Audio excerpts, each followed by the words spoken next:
大家好，我係 J 酒上搖 Grill and Chill 嘅其中一位負責人。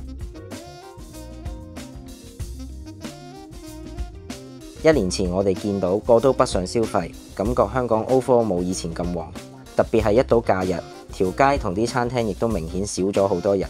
覺得好心噏。我哋幾位 partner 中意香港，亦都中意食好嘢，又分別開過火鍋店、車仔麵店咁，就諗有冇可能為呢個地方帶嚟少少改變呢？於是幾個留低嘅人遇着好廚師，就埋班開咗呢間居酒屋酒上搖 Grill and Chill， 主打日式港式 fusion 串燒。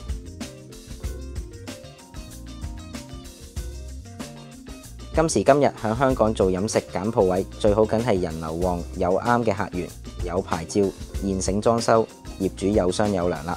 現實係我哋揀咗呢間名副其實嘅隱世巷仔小店，除咗裝修一睇就合眼緣之外，氣氛極 match 我哋嘅主題，地段亦都非常好，坐落金鐘灣仔之間，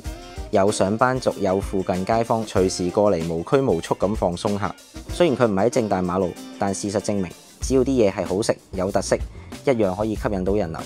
而且隱世小店租金嘅性價比其實都好高，反正比起大街大巷仲易揾到寶藏。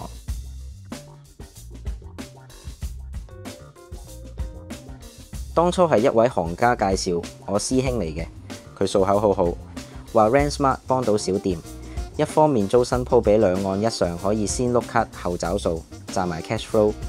二嚟呢，信用卡交租享有嘅現金回贈呢，多過手續費，可以賺埋差價。例如啦，平台收費1.5%，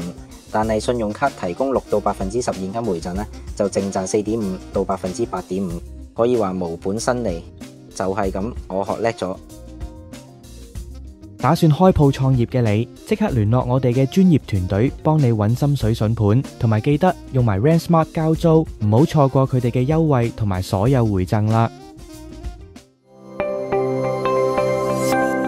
記得 like 我哋條片，訂閱我哋美聯工商鋪 channel， 同埋分享俾你身邊嘅朋友啦！